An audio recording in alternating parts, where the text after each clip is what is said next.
Olá, amigos, alunos e ex-alunos. Aqui é o professor Jair com mais um vídeo do canal. Dessa vez falando sobre as eleições municipais que se avizinham. Eu estou gravando esse vídeo poucos dias antes do primeiro turno das eleições de 2024. Porém, esse vídeo serve também para futuras eleições legislativas. Falo isso porque é muito comum as pessoas discutirem bastante os candidatos para o cargo do executivo, seja ele prefeito, governador ou presidente, e muitas vezes as pessoas votam em qualquer pessoa para o legislativo, para vereador, para deputado estadual, deputado federal, até senador. Isso tem um complicador, porque o legislativo, o vereador, por exemplo, no caso das eleições próximas, ou o deputado, eles criam leis, eles fiscalizam o governo, mas também eles não deixam que outras leis sejam criadas. Então vamos imaginar que o prefeito decida tomar uma medida bem questionável, né? Uma medida que não seja de acordo com os interesses da população. O vereador ele pode barrar isso, né? Então ele não precisa necessariamente criar leis, mas ele pode barrar leis também, certo? Então é importante a gente ficar atento com a nossa escolha. Na maioria das vezes, muitas pessoas decidem na última hora ou pegam o papelzinho que alguém entregou ali na caixa do correio, acho que todo vereador é igual, que ninguém faz nada e tal. Porém, é muito complicado isso, porque muitas vezes você está votando num candidato que ele defende completamente ideias completamente diferentes daquelas que você defende, daquilo que você acredita. Para ter certeza, é difícil, né? Mas para você ter uma noção ali do que ele vai defender, é importante que você fique atento ao partido ao qual ele está afiliado. Isso porque se um candidato ele tem uma determinada visão de mundo, ele vai buscar um partido que tem a ver com essa visão de mundo, né? Que já tem um eleitorado voltado para isso. Então, por exemplo, se você é socialista, se você defende as ideias socialistas, votar num candidato que é conservador ou liberal não faz muito sentido, porque lá na Câmara ele vai votar de acordo com as ideias do partido. Muita gente vai dizer assim, principalmente cidades pequenas, né, vai dizer assim, não, mas eu estou votando no meu amigo, porque ele pediu para mim, porque eu conheço o candidato, etc. Tal. Ok. Só que, em determinadas votações, quando o partido fechar questão com relação a determinados assuntos, esse vereador, independente de ter sido votado por ser uma pessoa legal ou não, esse vereador vai votar de acordo com a orientação do partido. Então, muitas vezes, vai votar contra os seus interesses de eleitor. Então, fique atento com relação a isso. Dito isso, é importante a gente ter uma noção de como funciona aí o partidarismo no Brasil, né? Nós temos atualmente 29 partidos legalizados. Houve uma mudança aí na cláusula de barreira, em que nas últimas eleições os partidos que não conseguiram chegar num determinado número de votos, eles tiveram que se coligar com outros, se unir a outros, né, formando novos partidos, partidos antigos. O caso do PTB, por exemplo, o Partido Trabalhista Brasileiro, que se uniu ao Patriota e fundou deixa eu ver minha colinha aqui, Partido Renovação Democrática, PRD, certo? E aí, assim, a tendência é que você veja uma redução de partidos ao longo do tempo. A ideia desse vídeo é falar da configuração atual dos partidos, não fazer um histórico dos partidos no Brasil, né, porque aí levaria muito mais tempo e o foco é pensar nas eleições atuais. A gente pode dividir os partidos políticos no Brasil em dois grupos, basicamente. Dá para a gente dizer que existem o grupo dos ideológicos e o grupo dos fisiológicos. Os partidos ideológicos são aqueles que defendem ideias claras com relação a consertar a sociedade. Todos eles acreditam que a sociedade tem uma série de problemas e que é necessário aplicar algumas ideias para que a sociedade se desenvolva. Então é errado você achar que todo político, toda pessoa entra na política para se dar bem. Não, tem muita gente que entra na política por um ideal realmente. Ele acredita que com o poder político em mãos ele vai conseguir contribuir para melhorar a sociedade. Esses são os ideológicos. E aí você tem esquerda, direita e tal. Do outro lado você tem os fisiológicos, né? Basicamente aquele grupo que entra na política para se dar bem. Você tem alguns partidos pequenos, alguns partidos que têm os caciques políticos, né, que são assim, os donos do partido, que eles fazem acordos, eles negociam ministérios, etc. Então, é importante você saber quem é quem nessa história para saber em quem que você está votando, tá? Pegando especificamente esse caso aí dos fisiológicos, né, os partidos fisiológicos, nós temos vários partidos que compõem ali o que a gente chama de centrão ultimamente, né? Esse centrão seria aquele partido que ora está com um, ora está com outro. Então, por exemplo, Lula é presidente agora, muitos deles estão apoiando Lula, mas antes era o Bolsonaro e o mesmo partido apoiava o Bolsonaro. Aí você pensa, ué, como pode, né? Políticas completamente diferentes sendo apoiados pelo mesmo partido? É porque muitas vezes o negócio ali é ganhar cargos, é ganhar ministérios e com isso encher o cofre do partido ou ter algum outro interesse ali relacionado a poder regional. Então, fique atento com esses partidos do centrão. O partido do centrão que nós temos hoje por muito tempo foi o MDB, né, que é o antigo PMDB, o MDB, que é o partido de número 15. Mas hoje em dia, quem está nos holofotes é o PSD, o 55. O PSD apoiou o Bolsonaro, está apoiando o Lula, apoiava a Dilma, apoiou o Temer, apoia quem está no poder. Então fique esperto com relação a esses partidos e aos políticos, né? Para você saber os candidatos de qual partido, né? Você perceba que muitos dos candidatos eles não colocam ali o nome do partido, eles só põem o número. Muitas vezes para não se queimar. Então, se começou com 15 é MDB, se começou com 55 é o PSD, tem outros partidos ali que compõem o chamado centrão, a gente pode citar o Avante, que é o 70, o PSDB. O PSDB é um partido social-democrata, então teoricamente ele está na esquerda, mas muitas vezes ele compõe ali esse centrão, né, apoiando o centrão. Você tem o Agir, que é o 36, que é um partido pequeno, mas está ali nesse meio, nesse centro, né? O Mobiliza, o PMB, Democracia Cristã. Esse caso da Democracia Cristã, né? O Partido Democrata Cristão, né? Do Emael, José Maria Emael. Quem é antigo se lembra aí das musiquinhas do Emael, ele não larga o osso e toda eleição se candidata a presidente, etc.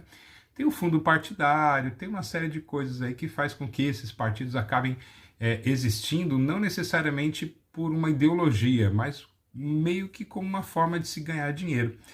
Existem alguns partidos que ficam ali no meio termo, uma boa parte dos políticos desses partidos fazem parte do centrão, mas outros fazem parte do que a gente chamaria de direita. É o caso do Podemos. O Podemos é o partido de número 20. Então, se você tem aí algum candidato com o número 20, é o Podemos. A gente tem o 11, que é o Progressistas, e o 10, que é o Republicanos.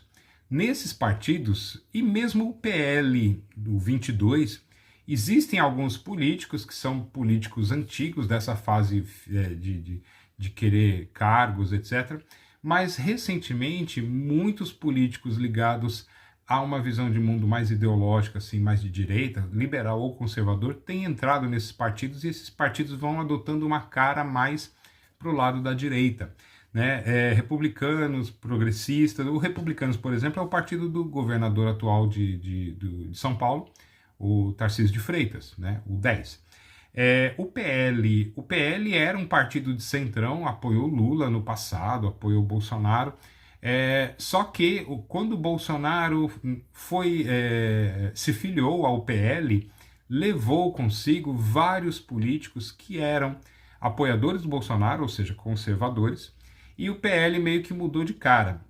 Aí fica uma outra curiosidade com relação ao nome de partidos, né? Então você tem, por exemplo, Partido Liberal, o PL. Boa parte dos políticos ali são conservadores, não são necessariamente liberais, mas adiante eu vou falar um pouquinho a respeito dessa diferença. Da mesma maneira, o partido número 11, progressistas, né? Hoje em dia, quando você fala que um político é progressista, não é que ele faz parte do partido progressista. O progressista hoje é o socialista com vergonha. É aquele socialista que depois que o socialismo foi aplicado em vários países e não deu certo, né? Acabou gerando mais pobreza nesses países, ditaduras, etc. Muita gente ficou com receio de usar a expressão socialista, de se assumir como socialista. Então a pessoa bate no peito e diz: eu sou progressista. né? Que é o socialista com vergonha, digamos assim, né? O socialista envergonhado. Mas então, assim, como que um partido chamado de progressistas não é um partido socialista, né? É um partido de conservadores? Pois é, problemas aí com os nomes dos partidos no Brasil, tá? Então, fique atento não apenas com o nome, Partido Liberal, então necessariamente liberal, nem todos os políticos ali são liberais, muitos são conservadores e tal. E aí vai a diferença, né? O que seria liberal e conservador? Aí a gente entra para o outro campo de partidos. Lembra que eu falei anteriormente, você pode dividir os partidos em ideológicos e fisiológicos. Fisiológicos, esses que estão mais afim de um ministério, um cargo, uma secretaria e tal. O ideológico é aquele que segue determinadas ideias, uma ideologia política.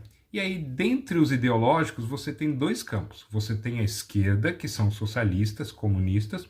Você tem a direita, que são liberais, conservadores, anarcocapitalistas e assim por diante, tá?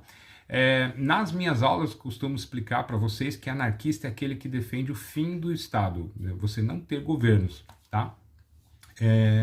Então, essas pessoas que sejam liberais ou conservadores fazem parte do espectro da direita, e o pessoal socialista faz parte do socialista e comunista da esquerda.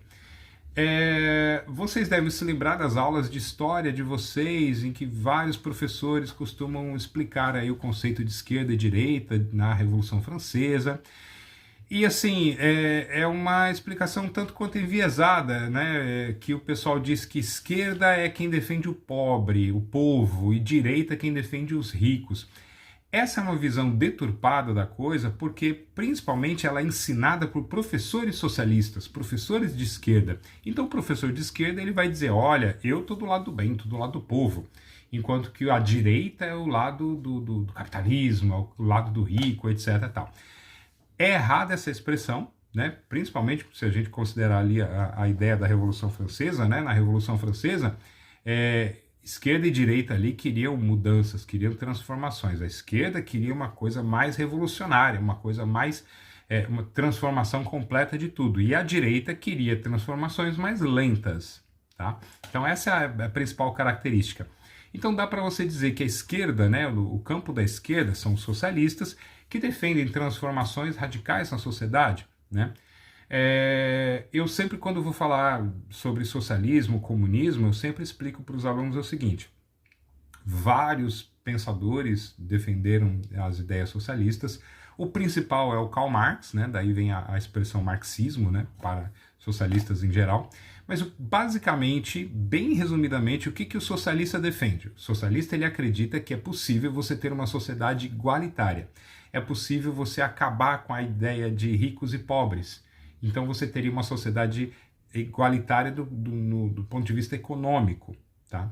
E aí, como se atingir isso, né? Para os socialistas, é necessário tomar o governo. Então os socialistas ocupariam o governo e o governo tomaria conta da sociedade. O governo administraria como se fosse um juiz. O governo vai interferir na economia, o governo vai interferir nos costumes, o governo vai interferir nas leis, na política de uma forma geral. Com qual objetivo? Acabar com a desigualdade social. Então o governo ocuparia todos os espaços, né? O Estado acima de tudo. E as pessoas do partido ocupando cargos do Estado. Segundo eles, isso não teria problema, porque afinal de contas todos eles defendem o povo e aí ninguém iria se aproveitar do poder ali para se dar bem. Na prática não foi bem isso que aconteceu. Mas o que acontece?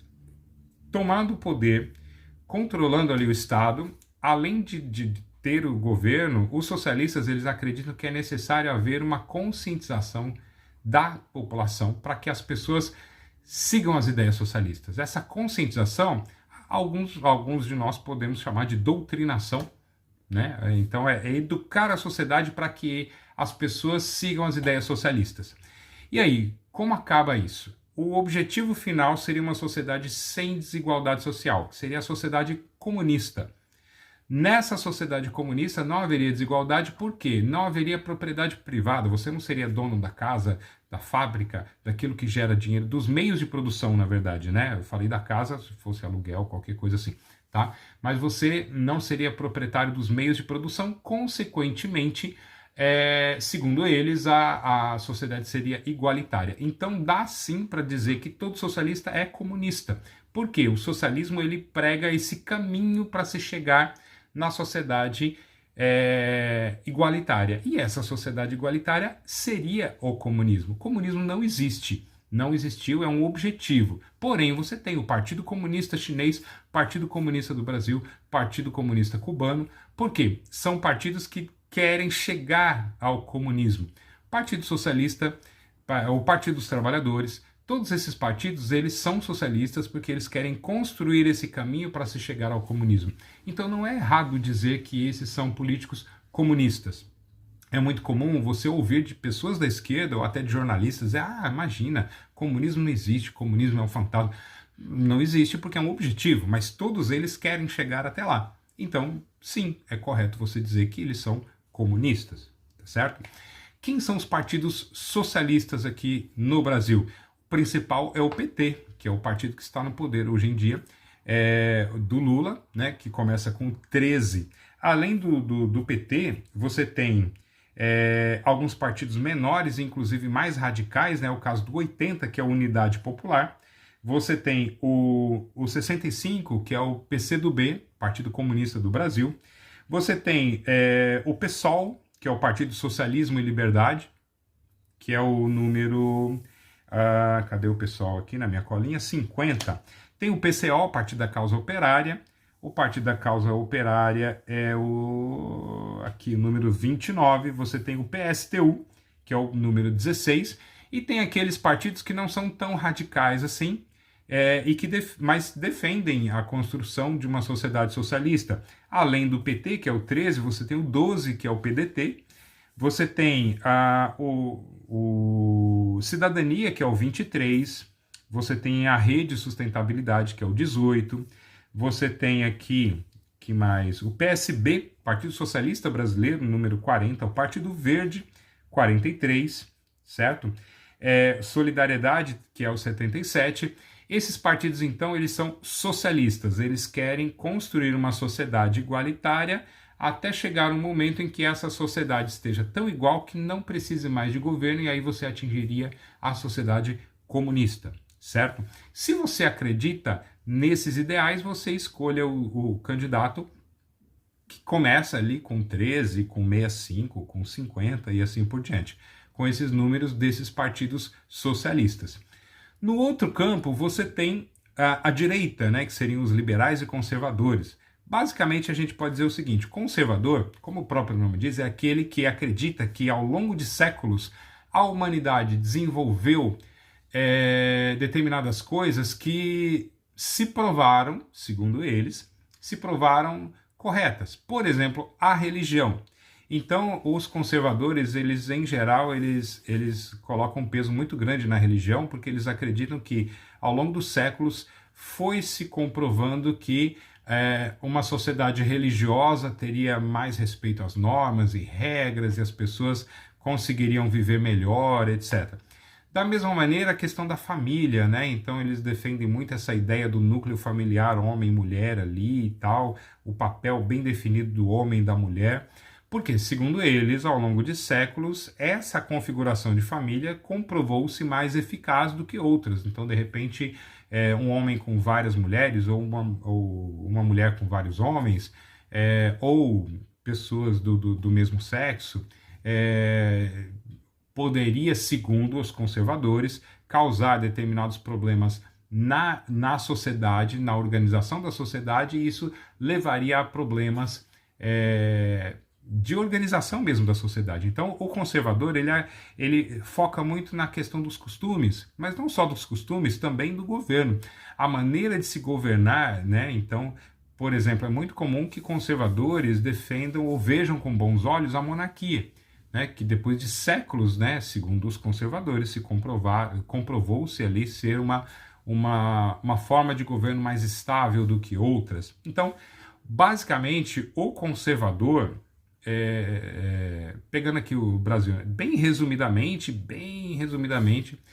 o conservador é aquele que acredita que é possível você manter, obviamente a sociedade ela muda, obviamente a sociedade tem problemas, porém, para o conservador é fundamental manter determinadas ideias, determinadas ideologias ali. E aí a gente vê nos últimos tempos um ressurgimento do conservadorismo no Brasil. Um exemplo clássico foi do presidente Jair Bolsonaro, que é do Partido Liberal, porém é um político conservador. Ele sempre se colocou como um político conservador. Então, vários candidatos, vários políticos também que são conservadores, que acreditam nas ideias conservadoras, eles não iriam para o PT, eles não iriam para o PSOL, eles iriam para os partidos que têm alguma similaridade com essa defesa dos ideais conservadores. O próprio PL, com a ida do Jair Bolsonaro. Você tem também o PL, que é o 22, né? Você tem o Republicanos, muitos conservadores foram para o Republicanos, que é o partido de número 10. O de número 11 também, que é o Progressistas. Você tem o Podemos, que é o 20, que tem um grupo forte ali de conservadores. O PRTB, que está tendo muito destaque ultimamente aí por conta do candidato Pablo Marçal. Muitos conservadores foram para esse partido também.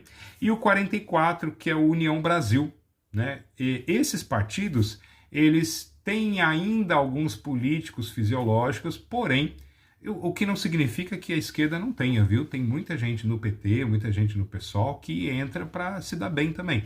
Né? Alguns por ideologia, outros para se dar bem. Então é uma coisa meio misturada, não existe assim 100% de certeza que um partido não tem fisiológicos ali, né? Pessoas interessadas em se dar bem. Mas então os partidos que a gente chamaria de conservadores hoje no Brasil seriam o 10, o Republicanos, o 11, o Partido Progressista. Nós temos, então, o Podemos, que é o 20, nós temos o PRTB, que é o 28, o PL, que é o 22, temos o União Brasil, que é o 44. Se você acredita nessa visão de mundo, você não vai votar no PT, no PSOL, você vai votar num desses partidos, certo? Depois não adianta dizer assim, puxa, fui enganado, eu votei num candidato e ele defende coisas completamente opostas. Ora, não, você tem que escolher antes, tem que decidir antes ali, verificar antes qual é a ideia de cada partido, certo? Os liberais, eu citei os conservadores, mas tem os liberais também. Os liberais são aqueles que acreditam na liberdade do indivíduo. Eles defendem muito a liberdade individual. Então vamos recapitular. O socialista ele acredita que o Estado, o governo tem que ter uma interferência muito grande na sociedade para funcionar como se fosse um árbitro da sociedade. O conservador ele foca muito na pauta dos costumes e foca muito na ideia de que o governo ele tem que agir para proteger essas pautas, digamos assim, certo? Dos costumes, etc. Mas muitos conservadores, por exemplo, defendem uma economia liberal. Foi o caso do governo do Jair Bolsonaro também. Né? Tinha uma pauta conservadora no geral, porém na economia liberal. E o que seria esse liberalismo? É a ideia de que o governo deve interferir o mínimo possível, exatamente o contrário dos socialistas. O mínimo possível o governo tem que interferir na sociedade. Porque os liberais eles acreditam que o governo só atrapalha, o governo cobra impostos demais para sustentar ali os funcionários públicos e os serviços públicos, isso tira dinheiro da sociedade, isso força as pessoas a pagar impostos altos para sustentar os políticos, quando na verdade se o governo fosse mínimo, se o governo tivesse poucos funcionários, pouca ação na sociedade, sobraria mais dinheiro para a população se virar. E aí, segundo os liberais, essa forma de governo faria com que a economia prosperasse, porque as pessoas poderiam abrir negócios, poderiam contratar pessoas, então o desemprego cairia, os salários tendem a subir, né, com o aumento do emprego, e, consequentemente, a sociedade se desenvolveria, certo? Os liberais, eles diferem dos conservadores, principalmente na questão dos costumes. Os liberais, eles acreditam que o indivíduo ele é livre para escolher o caminho que ele quiser. Então, se ele quiser ter uma família tradicional ou uma família mais moderninha, que ele seja livre para escolher isso, né? Isso é a pauta liberal. Liberal nos costumes, liberal na economia e assim por diante. Os liberais e os conservadores, eles focam ali, então, eles são o que a gente chamaria de direita. No Brasil, você tem alguns políticos liberais espalhados em vários partidos, mas hoje o partido que mais reúne políticos liberais é o chamado Partido Novo, que é o número 30. O Partido Novo, ele defende a pauta liberal, né? E tem alguns políticos que se consideram conservadores também, dentro do Partido Novo, mas é o partido que mais reúne liberais. Isso não significa que não tenha liberais em outros partidos, né? O próprio Partido Liberal, 22, o Progressistas, que é o 11, o Republicanos, que é o 10, e assim por diante, tá? Então, fique atento com relação ao número inicial de cada candidato, porque é aquele número que vai dizer de qual partido ele é. Se começa com 13, é PT, então você já sabe que é socialista e vai defender determinadas pautas, determinadas ideias que são socialistas. Se você quer um candidato liberal, você vai votar, por exemplo, no 30, que é o Partido Novo, que você sabe que quando aparecer algum projeto de lei ali que seja a favor do liberalismo, esse cara vai votar nele. E assim por diante, você vai escolher. Ah, professor, qual é o certo, qual é o errado? Bom, depende da sua visão de mundo. Se você acredita que o socialismo é o melhor caminho, você vai votar, escolhe ali os partidos socialistas que eu citei, e escolhe um candidato dali. Se você acredita que o socialismo não funciona e que você tem que fazer alguma outra opção, né? Se você acredita que o capitalismo se desenvolvendo vai trazer riqueza para as pessoas, etc. Ou se você acredita no Estado interferindo menos na vida das pessoas, aí você vai optar por políticos liberais ou conservadores, tá certo? Então, cada um vai ter uma interpretação diferente. Uma coisa que é importante, que eu sempre cito, é o seguinte: não se esqueça que político é seu empregado. Muita gente acaba, principalmente em cidades menores, né, muita gente acaba achando que o político é aquele cara que te ajuda a conseguir determinadas benesses, né? Isso realmente ele faz. Só que ele faz com dinheiro público, com dinheiro de toda a sociedade, né? E na verdade a gente deveria pensar o político como alguém que você está contratando, está pagando o salário dele para que ele tome conta da sua cidade, do seu estado, do seu país. E se ele não está trabalhando direito, ele tem que ser demitido. Então, esse tipo de coisa é importante que você fique atento, tá? Que você mude a chave ali. Conforme eu disse, eu sei que em cidades menores é difícil, é complicado isso, eu entendo. Você é quase que forçado a tomar partido, tomar um lado. Em cidades maiores já é um pouco mais tranquilo isso, tá? De qualquer maneira, pense bem aí em qual político você vai votar para vereador.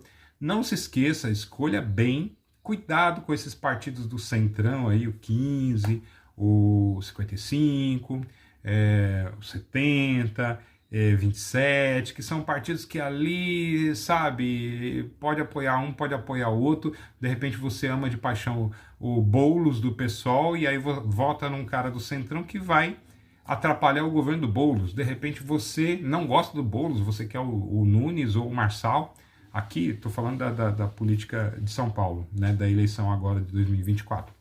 E aí, de repente, você vota em alguém do PT que vai atrapalhar, vai prejudicar o governo do outro. Então, fique atento com relação a isso, escolha de acordo com as suas ideias, com a sua visão de mundo.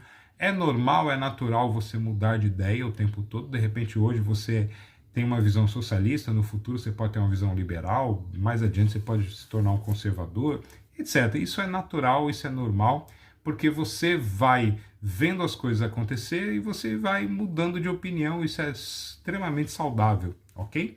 Fique atento com relação a isso, escolha bem, porque a sua escolha vai impactar não só a sua vida, mas a minha também, viu? Então, se você escolher errado, você vai atrapalhar a minha vida também, certo?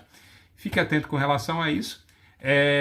Pesquisa, hoje em dia você tem no Google aí, puxa, eu pensei em votar num candidato, mas deixa eu ver o partido dele. Dá um Google lá rapidinho, né? Em menos de 5 minutos você consegue informações a respeito do partido, o que defende e assim por diante, tá certo? Se você gostou desse vídeo, curta. Eu tô gravando para o YouTube, tá? Mas depois eu vou ver se eu consigo colocar nas outras plataformas. E de qualquer maneira, se você gostou, curte, comenta aí, faz alguma pergunta caso você tenha vontade de fazer, certo? Segue aí o canal do Professor Jair. Eu não costumo produzir muitos vídeos, né? Acho que deu para perceber, mas de vez em quando eu apareço e eu publico alguma coisa, ok? Agradeço muito aí a atenção de vocês, escolha bem e é isso. Até a próxima. Valeu!